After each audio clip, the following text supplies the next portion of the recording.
Apa jadinya jika seorang polisi korup salah memilih mangsa? Di bawah terik matahari Sleman, Bella, seorang mahasiswi sederhana dengan motor bebek tua, dihentikan paksa dan diperas sebesar 20 juta rupiah oleh polisi Dinar yang arogan. Namun, di balik kacamata tipis dan kemeja flanelnya, Bella menyimpan rahasia besar yang sanggup mengguncang seluruh kota. Saat harga dirinya diinjak-injak dan motornya disita secara ilegal, ia melakukan satu panggilan telepon yang mengubah siang yang tenang menjadi ajang penghakiman massal. Hanya dalam hitungan menit, getaran hebat meretakkan lantai kantor polisi saat sebuah tank Leopard dan konvo pasukan elit Kopassus mengepung gedung tersebut, membawa murka seorang jenderal yang tak terima adiknya ditindas. Inilah kisah tentang keberanian yang tersembunyi dan keadilan baja yang datang tepat pada waktunya. Matahari Sleman sedang berada di puncaknya, menyiramkan cahaya kuning keemasan yang menyilaukan di atas aspal jalanan yang lurus. Deretan pohon angsana di pinggir jalan bergoyang pelan, menjatuhkan bunga-bunga kecil berwarna kuning yang menari di tiup angin sebelum mendarat di bahu jalan. Di tengah harmoni siang itu, sebuah motor bebek tua berwarna hitam kusam melaju dengan suara mesin yang bergetar teratur. Bella mengerutkan kening di balik visor helmnya yang sedikit tergores. Jari jemarinya yang ramping mencengkeram tuas gas dengan konsisten. Di punggungnya, sebuah ransel kain yang tampak berat berisi tumpukan jurnal dan laptop, senjata utamanya untuk hari ini. Ia melirik jam tangan analog di pergelangan tangan kirinya. 10.45. Satu bab lagi, Bella. Tinggal presentasi ini, dan beasiswamu aman, bisiknya pada diri sendiri. Suaranya tenggelam oleh deru angin. Bagi teman-teman di kampusnya, Bella adalah personifikasi dari kata biasa. Ia adalah gadis yang selalu duduk di pojok perpustakaan, yang lebih memilih makan nasi bungkus di kantin daripada nongkrong di kafe kekinian, dan yang selalu pulang paling awal untuk menghindari keramaian. Tidak ada yang tahu bahwa di balik kesederhanaan kemeja flanel kotak-kotaknya, Bella tumbuh di lingkungan di mana disiplin adalah napas dan kehormatan adalah harga mati. Ia sengaja mengunci rapat identitas keluarganya. Ia ingin dunia mengenalnya karena otaknya, bukan karena pangkat bintang yang menempel di pundak kakaknya. Jalanan Sleman siang itu cukup lengang. Bella menambah sedikit kecepatannya, menikmati sensasi angin yang menerpa jaketnya. Namun, saat ia mendekati sebuah tikungan yang dinaungi pohon beringin besar, keseimbangan dunianya mendadak retak. Dari bayangan gelap di bawah pohon, sebuah sosok berseragam coklat melangkah maju dengan gerakan yang terlalu tiba-tiba. Tangan sosok itu terangkat tinggi, telapak tangannya terbuka lebar, sebuah perintah mutlak untuk berhenti. Jit. Bella menekan rem dengan refleks yang terlatih. Ban motornya sedikit selip, meninggalkan bekas hitam tipis di aspal sebelum benar-benar berhenti di bahu jalan. Jantungnya berdegup kencang, bukan karena hampir jatuh, tapi karena kebingungan yang tiba-tiba menyerang. Seorang polisi berjalan mendekat. Langkah kakinya berat, sengaja dibuat terdengar berwibawa namun terasa mengintimidasi. Namanya, yang tertera di papan nama di dadanya, adalah Dinar. Wajahnya sawo matang kusam dengan lapisan minyak tipis yang mengilap terkena matahari. Ia membetulkan posisi topinya yang sedikit miring, lalu berdiri di samping Bella dengan tangan bertumpu pada kopel senjatanya. Selamat siang. Bisa tunjukkan surat-suratnya? Suara Dinar terdengar parau, syarat dengan nada meremehkan. Bella menarik napas panjang, mencoba menenangkan debaran jantungnya. Selamat siang, Pak. Ada apa ya? Saya rasa saya tidak melanggar lampu merah atau batas kecepatan. Dinar tidak menjawab. Ia hanya menatap Bella dari balik kacamata hitamnya, seolah sedang menilai berapa harga yang layak untuk mangsa di depannya ini. Surat-surat. Sekarang. Dengan tangan yang sedikit gemetar karena terburu-buru, Bella membuka tas kecilnya. Ia mengeluarkan dompet STNK dan SIM yang tersimpan rapi. Semuanya lengkap. Semuanya berlaku. Ia menyerahkannya kepada Dinar dengan sopan. Dinar menerima dokumen itu dengan satu tangan, membolak-baliknya dengan gerakan malas. Matanya beralih dari SIM ke wajah Bella, lalu ke motor bebek tua yang dikendarai gadis itu. Ia mendengus kecil. Baginya, Bella hanyalah mahasiswi perantauan tak punya koneksi yang bisa ditekan dengan mudah. Ikut saya ke pos sebentar, ujar Dinar dingin tanpa mengembalikan surat-surat itu. Tapi Pak, surat saya lengkap. Saya harus ke kampus untuk presentasi, ini sangat penting. Saya bilang ikut, ya ikut, bentak Dinar tiba-tiba. Suaranya yang menggelegar membuat beberapa pengendara lain menoleh sekilas sebelum mempercepat laju mereka, enggan ikut campur. Bella terpaku. Rasa naifnya selama ini yang percaya bahwa hukum akan melindunginya jika ia benar, mulai luntur digantikan oleh rasa dingin yang menjalar di punggungnya. Ia menuntun motornya mengikuti langkah Dinar menuju sebuah pos kecil yang tersembunyi di balik rimbunnya pepohonan. Di sana, Dinar meletakkan STNK Bella di atas meja kayu yang berdebu. Ia tidak segera menulis surat tilang. Sebaliknya, ia menyandarkan tubuhnya ke kursi, menyalakan sebatang rokok, dan menatap Bella dengan senyum sinis yang menyakitkan untuk dilihat. "Kamu tahu, motor ini bisa saya tahan berbulan-bulan di gudang," ujar Dinar sambil menghembuskan asap rokok ke udara. "Banyak pelanggarannya ini. Ban tidak standar, knalpot bising."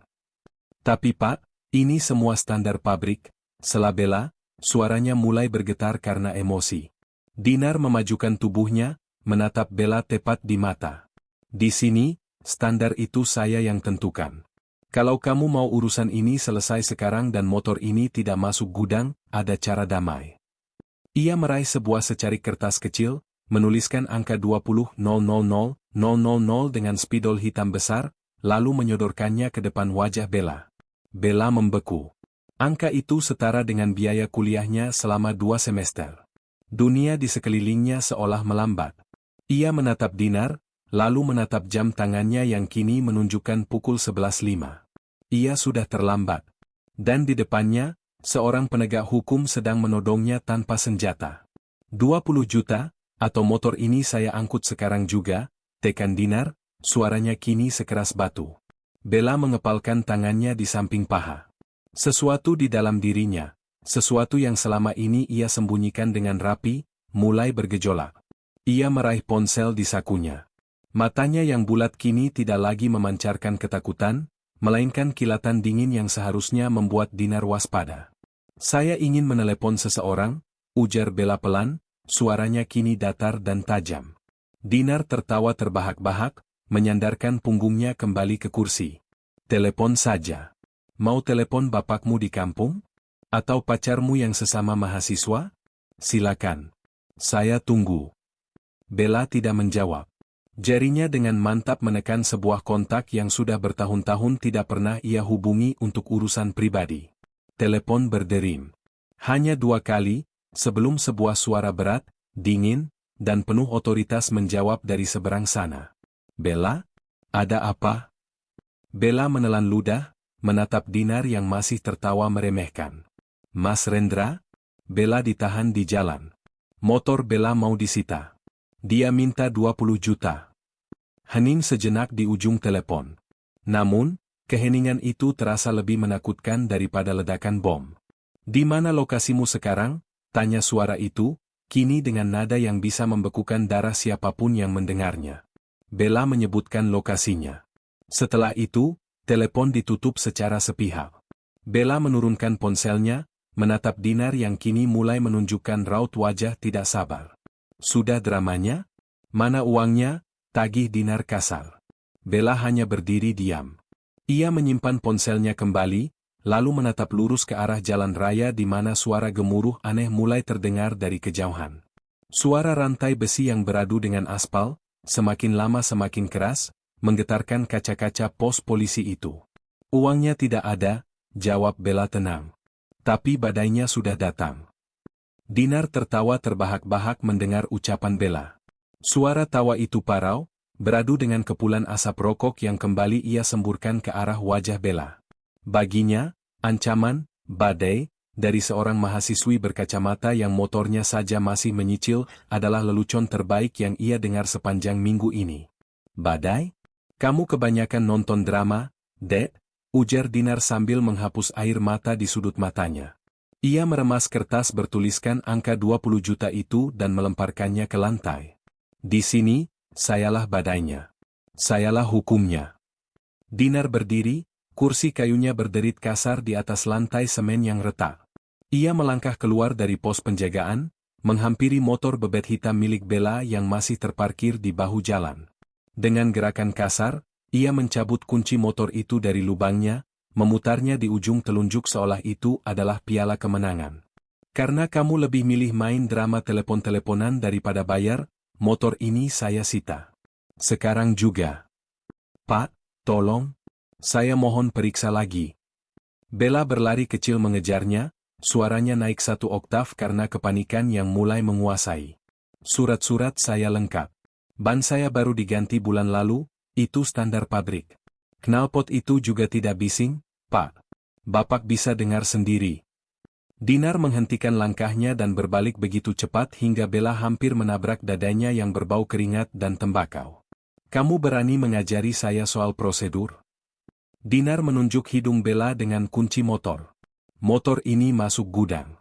Kamu mau ambil? Silakan datang ke kantor pusat dengan uang itu.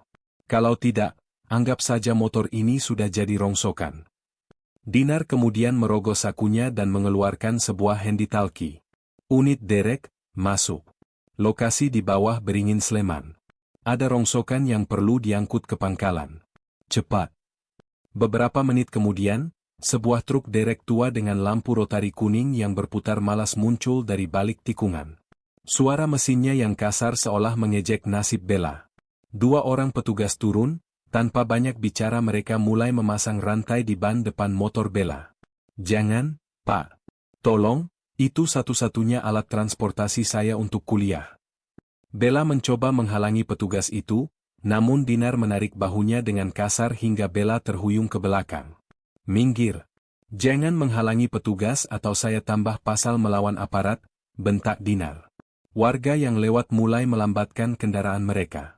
Beberapa pejalan kaki berhenti di trotoar, berbisik-bisik sambil menatap Bella dengan tatapan iba, namun tak satu pun yang berani mendekat. Mereka tahu siapa Dinar. Mereka tahu bahwa melawan Dinar di jalanan ini berarti mengundang masalah panjang bagi hidup mereka sendiri. Bella berdiri mematung di pinggir aspal. Ia melihat motor hitamnya ditarik paksa ke atas bak truk. Di matanya, motor itu bukan sekadar mesin, itu adalah saksi bisu perjuangannya menabung dari hasil kerja paruh waktu di toko buku, alat yang membawanya mengejar mimpi setiap pagi. Sekarang, motor itu diangkut seperti sampah karena ketamakan 1 orang berseragam. Setelah truk itu berlalu, Dinar kembali menghampiri Bella. Ia merobek selembar kertas kuning, surat tilang yang sudah ia coret-coret asal, dan menyelipkannya di kantong flanel Bella dengan gerakan menghina. Itu tiketmu kalau mau motor itu balik. Jangan lupa bawa 20 juta. Jangan bawa doa saja, tidak laku di kantor saya, Dinar menyeringai, lalu melangkah menuju motor patrolinya. Ia menghidupkan mesin, memakai helmnya, dan melesat pergi meninggalkan kepulan asap knalpot dan debu jalanan yang menerpa wajah Bella. Bella berdiri sendirian di bawah pohon beringin yang kini terasa sangat sunyi. Ia melirik jam tangannya. 11:20, presentasinya sudah dimulai 20 menit yang lalu. Harapannya untuk beasiswa semester depan mungkin sudah hancur bersama keterlambatannya hari ini. Rasa sesak memenuhi dadanya. Bukan hanya karena kehilangan motor, tapi karena rasa tidak berdaya yang mencekik. Ia merasa kerdil. Ia merasa bahwa kejujurannya selama ini hanyalah lelucon di hadapan kekuasaan yang korup. Dengan tangan gemetar, ia merogoh tasnya, mencari dompet untuk memesan ojek menuju kantor polisi sektor. Ia tidak akan menyerah begitu saja. Namun, saat ia membuka tas, ia melihat foto kecil yang terselip di balik jurnalnya. Foto seorang pria berpakaian loreng yang sedang mendekapnya erat saat hari kelulusan SMA-nya. Maafkan Bella, Mas Rendra. Bella tidak bisa menyelesaikannya sendiri, bisiknya lirih. Bella melangkah menuju pinggir jalan, mencegat sebuah ojek yang lewat. Ia menuju kantor polisi pusat Sleman, tempat Dinar biasanya menyetor hasil buruannya. Namun, Bella tidak menyadari bahwa di balik keheningan jalanan siang itu, sebuah konvo baja dengan berat puluhan ton baru saja keluar dari gerbang markas besar, membelah kemacetan dengan sirene yang meraung mematikan. Di atas aspal Sleman yang tenang, badai yang ia janjikan bukan lagi sekadar kiasan. Badai itu sedang bergerak, dan tujuannya hanya satu, menghancurkan siapapun yang berani menyentuh adiknya. Bella duduk di belakang motor ojek, menatap gedung kantor polisi yang sudah terlihat di kejauhan. Ia tidak tahu, bahwa dalam 30 menit ke depan, tempat itu tidak akan pernah sama lagi. Kantor polisi sektor itu tampak seperti benteng birokrasi yang angkuh di bawah terik matahari. Debu jalanan beterbangan saat motor ojek yang ditumpangi Bella berhenti di depan gerbang. Dengan langkah yang dipaksakan tegap meski hatinya hancur, Bella berjalan masuk. Bau pengap campuran kertas lama dan asap rokok menyambutnya di ruang administrasi yang riuh oleh suara mesin tik dan gumaman petugas. Di sudut ruangan, Bella melihat Dinar. Pria itu sudah melepas helmnya, menampakkan rambut cepak dengan minyak rambut yang berlebihan. Ia sedang tertawa bersama dua rekan lainnya sambil menyesap kopi dari gelas plastik, seolah baru saja memenangkan lotre siang itu. Bella mendekat ke meja tinggi yang memisahkan petugas dengan warga.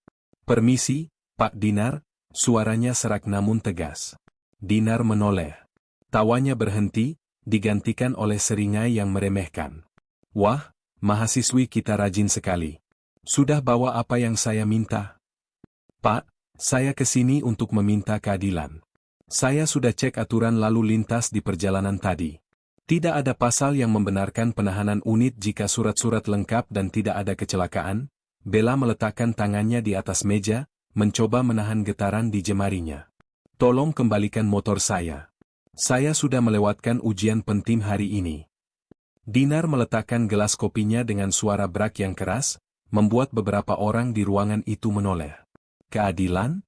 Kamu bicara soal keadilan di sini?" Ia berdiri, mencondongkan tubuhnya hingga wajahnya hanya berjarak beberapa senti dari Bella. "Di sini, aturan itu warnanya abu-abu, deh. Dan kalau kamu tidak bisa mewarnainya dengan uang, jangan harap motor itu keluar dari gudang. Mau lapor? Silakan. Lapor ke dinding itu sekalian." Rekan-rekan Dinar ikut tertawa. Salah satu dari mereka menimpali, "Pulang saja, Dek. Kuliah yang rajin, jangan main hukum-hukuman." Masih bau kencur sudah mau protes. Rasa malu dan marah bercampur menjadi satu, menyumbat tenggorokan Bella. Ia merasa seperti semut yang sedang diinjak oleh sepatu bot yang besar dan kotor. Penghinaan itu bukan lagi soal uang, tapi soal martabat yang dirobek-robek. Ia mundur satu langkah, menyadari bahwa di tempat ini, suaranya tidak akan pernah terdengar jika ia hanya menjadi Bella si mahasiswi. Ia berbalik, berjalan menuju bangku panjang di pojok ruangan yang agak gelap. Dengan napas yang memburu, ia merogoh tasnya. Kali ini, ia tidak mencari dompet. Ia mengeluarkan ponselnya. Layarnya retak tipis, memantulkan wajahnya yang pucat. Jarinya menekan tombol panggil pada kontak bernama Mas Rendra.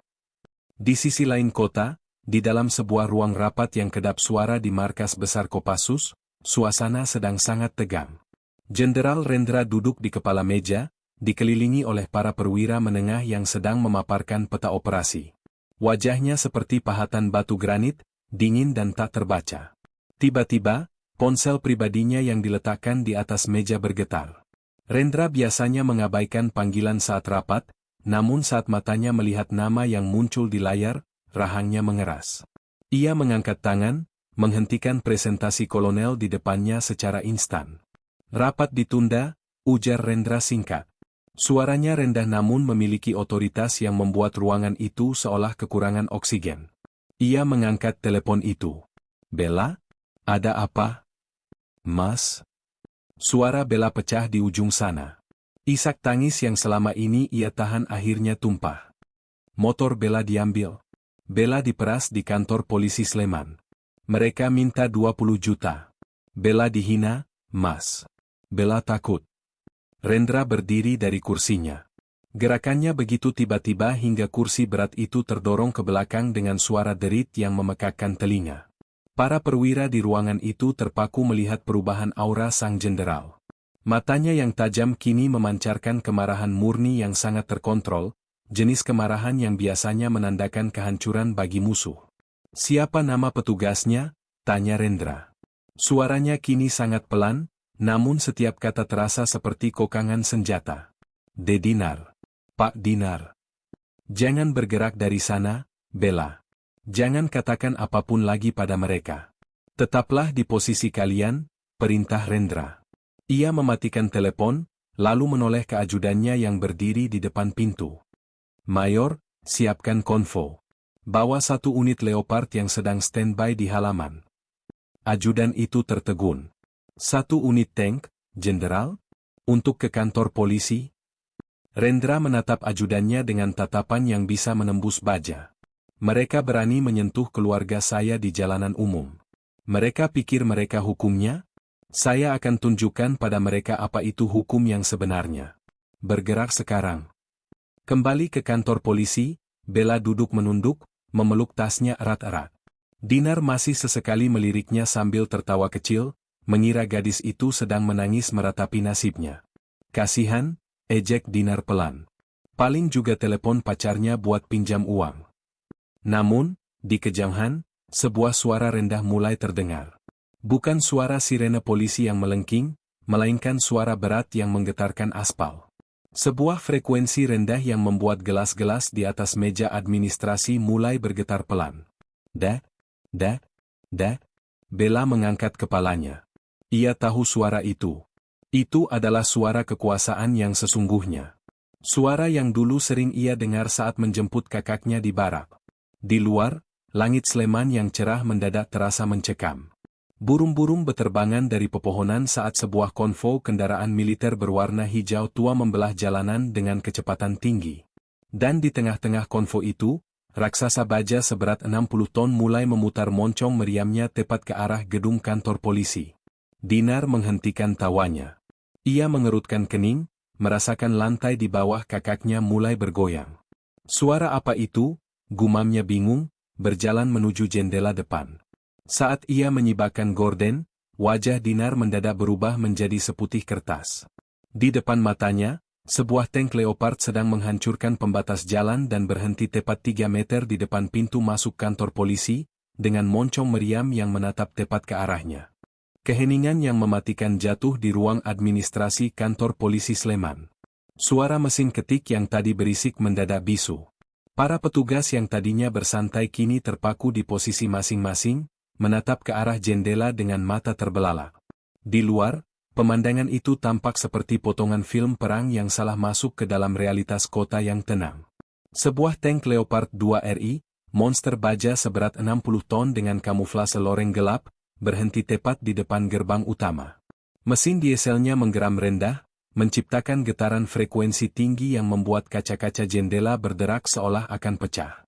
Di belakangnya, 3 truk taktis Reo penuh dengan prajurit bersenjata lengkap melompat turun, menyebar dengan formasi tempur yang sangat presisi dalam hitungan detik. Dinar masih berdiri di depan jendela, tangannya yang tadi memegang gelas kopi kini gemetar hebat hingga isinya tumpah membasahi seragamnya. Ia tidak merasakan panasnya kopi itu, yang ia rasakan hanyalah hawa dingin yang merayap di tulang punggungnya saat moncong meriam tank itu berputar pelan, mengunci posisi tepat ke arah pintu masuk kantor. Apa-apaan ini? Gumam Dinar, suaranya kini melengking kecil, hilang sudah nada arogan yang tadi ia gunakan untuk menindas Bella. Pintu sebuah jeep taktis di depan konvoi terbuka. Sebuah sepatu bot hitam yang mengilap mendarat di aspal, disusul oleh sosok pria tegap dengan seragam loreng Kopassus. Baret merahnya tampak mencolok di bawah sinar matahari yang terik. Bintang di pundaknya berkilau, memantulkan cahaya yang menyakitkan mata. Jenderal Rendra tidak berlari. Ia berjalan. Namun setiap langkahnya yang menghantam lantai marmer teras kantor polisi terdengar seperti vonis mati. Aura yang dibawanya begitu dominan hingga udara di sekitar seolah membeku. Brak! Pintu depan kantor polisi terbuka lebar. Rendra melangkah masuk. Para petugas polisi yang berada di lobi, termasuk Kapolsek yang baru saja keluar dari ruangannya karena panik, secara refleks berdiri tegak dan memberikan hormat dengan tangan gemetar. Rendra mengabaikan mereka semua. Matanya yang tajam menyapu ruangan itu seperti laser, hingga akhirnya ia menemukannya, Bella. Gadis itu masih duduk di bangku pojok, wajahnya sembab, namun saat melihat kakaknya, ia berdiri pelan. Mas Rendra. Bisiknya lirih. Rendra mendekati adiknya. Wajahnya yang sekeras sekarang sedikit melunak hanya untuk 1 detik saat ia meletakkan tangannya di bahu Bella, memastikan adiknya tidak terluka secara fisik. Setelah itu, ia berbalik. Matanya mengunci sosok Dinar yang mencoba bersembunyi di balik meja administrasi. Siapa yang bernama Dinar? Suara Rendra rendah, namun bergema di setiap sudut ruangan yang sunyi itu. Dinar menelan ludah dengan susah payah. Kakinya terasa seperti jeli. Ia dipaksa melangkah maju oleh tatapan rekan-rekannya yang tidak ingin ikut terseret ke dalam lubang maut. Saya, Jenderal." Dinar mencoba memberi hormat, namun tangannya bergetar begitu hebat hingga ia tidak bisa menempelkan jarinya ke pelipis dengan benar. Rendra berjalan mendekat, berhenti tepat di depan Dinar. Perbedaan tinggi badan dan wibawa membuat Dinar tampak seperti tikus kecil di hadapan seekor singa. Rendra menatap papan nama di dada Dinar, lalu beralih ke surat tilang kuning yang masih tergeletak di atas meja, lengkap dengan coretan, 20 juta, yang tadi dibuat Dinar. Rendra memungut kertas itu dengan 2 jari, seolah itu adalah benda najis. 20 juta? Rendra membacanya dengan nada datar yang mengerikan. Untuk sebuah motor bebek tua yang surat-suratnya lengkap. Itu hanya prosedur, Jenderal. Saya hanya menjalankan tugas, racaunya terbata-bata. Keringat dingin mengucur deras dari dahi Dinar, membasahi wajahnya yang kini pucat pasi. Tugas? Rendra melempar kertas itu ke wajah Dinar. Tugasmu adalah melindungi rakyat, bukan menjadi perampok berseragam yang memeras mahasiswi demi ambisi pribadimu. Rendra kemudian melirik keluar, ke arah moncong tank Leopard yang masih membidik gedung itu. "Satu perintah dariku, dan tempat ini rata dengan tanah dalam 5 detik. Kamu pikir kekuatan kecilmu di jalanan ini bisa menyelamatkanmu dari hukum yang sebenarnya?" Dinar jatuh berlutut. Nyalinya sudah hancur total. "Maaf, Jenderal. Saya tidak tahu kalau dia adalah adik Anda. Saya mohon maaf." "Kamu minta maaf karena dia adikku?" Rendra mencengkeram kerah seragam Dinar, menariknya hingga pria itu terpaksa menatap matanya yang membara. "Harusnya kamu minta maaf karena kamu telah merusak kepercayaan rakyat pada seragam yang kamu kenakan." Rendra melepaskan cengkeramannya hingga Dinar tersungkur ke lantai. Sang jenderal menoleh ke arah Kapolsek yang hanya bisa berdiri mematung. "Bawa unit rekaman CCTV dan semua berkas tilang petugas ini ke depan saya," perintah Rendra. "Sekarang. Atau saya yang akan masuk ke dalam untuk mengambilnya dengan cara militer." Di tengah kekacauan itu, Bella menatap kakaknya dengan perasaan campur aduk. Ia tahu Dinar bersalah, namun ia juga tahu bahwa murka kakaknya baru saja dimulai.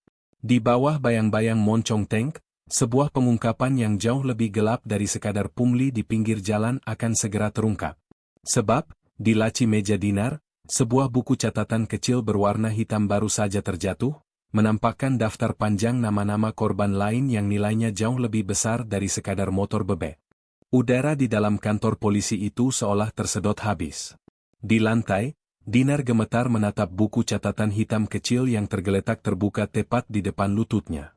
Lembaran itu memuat daftar nama, tanggal, dan nominal, sebuah katalog pemerasan sistemik yang selama ini ia sembunyikan dengan rapi di balik kewenangannya. "Mayor," panggil Rendra tanpa mengalihkan pandangan dari Dinar. "Siap, Jenderal." Seorang perwira menengah melangkah maju, sepatunya berdentam di lantai marmer. "Amankan buku itu," panggil tim investigasi gabungan. "Saya tidak mau hanya oknum ini yang diproses, tapi semua yang membiarkan praktik ini tumbuh di bawah atap ini."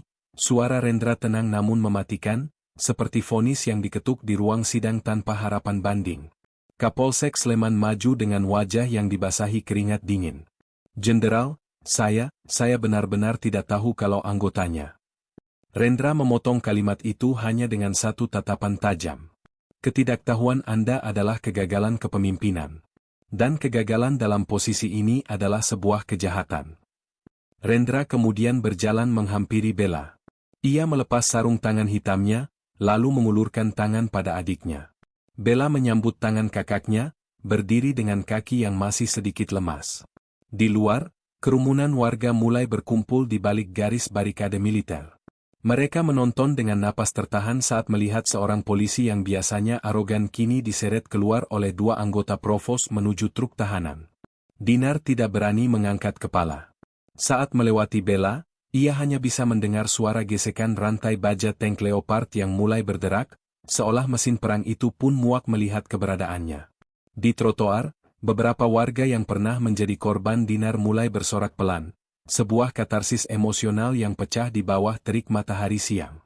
Motor kamu, Bel, Rendra menunjuk ke arah truk derek yang kini dikawal oleh 2 jeep taktis militer.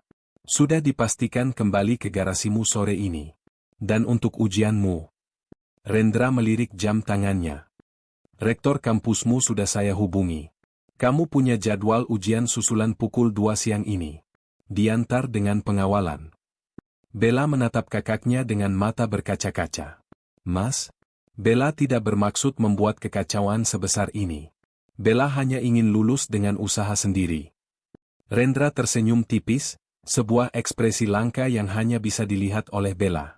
Ia mengusap kepala adiknya pelan. Mandiri itu bagus, Bella. Tapi ingat, baja hanya akan kuat jika ia ditempa bersama. Kamu tidak pernah sendiri. Keadilan tidak harus selalu datang dengan suara tank, tapi hari ini, sepertinya mereka butuh pengingat yang sedikit lebih keras. Saat konvo militer mulai bergerak meninggalkan lokasi, suara gemuruh Leopard kembali menggetarkan aspal Sleman. Namun kali ini, getaran itu tidak lagi terasa mengancam bagi Bella. Itu adalah suara perlindungan. Bella naik ke dalam mobil jeep pengawal, menatap keluar jendela. Ia melihat kantor polisi itu kini dipenuhi oleh tim pemeriksa internal yang bergerak cepat. Penyamarannya sebagai mahasiswi biasa mungkin telah berakhir hari ini, namun ia tidak menyesal. Ia belajar bahwa kekuatan yang sebenarnya bukanlah tentang siapa yang bisa menindas, melainkan siapa yang sanggup berdiri paling tegak untuk membela yang benar. Matahari siang itu masih terik, namun warna emasnya kini terasa lebih hangat di mata Bella. Saat jeep itu melesat menuju kampus, ia membuka bukunya dan mulai membaca kembali baris-baris materinya. Di atas aspal yang tadi penuh intimidasi, kini hanya tersisa jejak rantai besi, sebuah peringatan bagi siapapun yang mencoba bermain-main dengan hukum, bahwa badai tidak akan berhenti sampai setiap jengkal ketidakadilan rata dengan tanah.